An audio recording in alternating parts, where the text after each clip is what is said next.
À l'issue d'un passage pour le moins mouvementé, Olivier, le créateur de la société Ebidi et du produit Coussin d'Aïr, n'a pas trouvé d'investisseur. Il nous donne son sentiment. Il ne connaissait pas l'émission avant de la regarder et de s'endormir devant. Olivier de Coussin d'Aïr a eu l'idée d'inventer une poudre permettant de créer un petit nuage permettant d'éviter les bruits et les odeurs lorsque l'on va aux toilettes. Une invention pour le moins étonnante, qu'il a donc présentée ce mercredi soir dans Qui veut être mon associé ? L'émission de M6 mettant en scène des entrepreneurs face à des investisseurs. Qui veut être mon associé ? Olivier, Coussin d'Aïr, n'a pas voulu rentrer dans le petit jeu du pipi-caca s'il connaissait déjà Anthony Bourbon, qu'il avait eu l'occasion de rencontrer quelques mois plus tôt. Les autres investisseurs, eux, lui étaient parfaitement inconnus. Néanmoins, s'y est-il le cœur plein d'espoir qu'il s'est jeté dans le grand bain afin de pitcher son projet.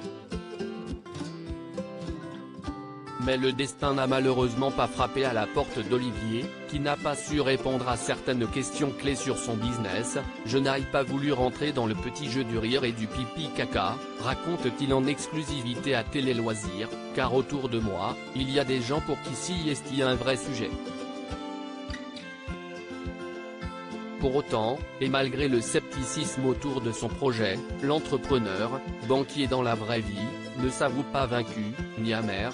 Je ne leur en veux absolument pas, avant de fustiger la nécessité de valorisation qui n'a selon lui pas de sens sur quelque chose qui n'existe pas.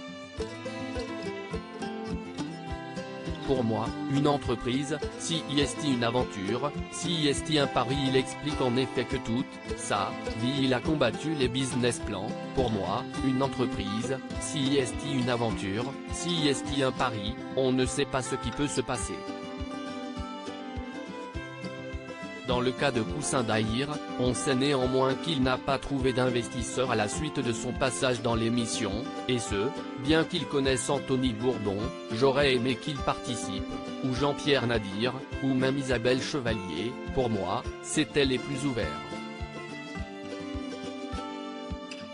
Moi ce que je voulais, c'était tabler sur le pari, et pas sur une valorisation parce qu'en réalité, si on est raisonnable sur le type de produit, le risque est relativement faible par rapport au nombre de personnes concernées par le sujet.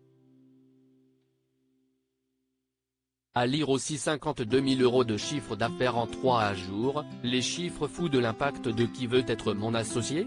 Pour Détective Box.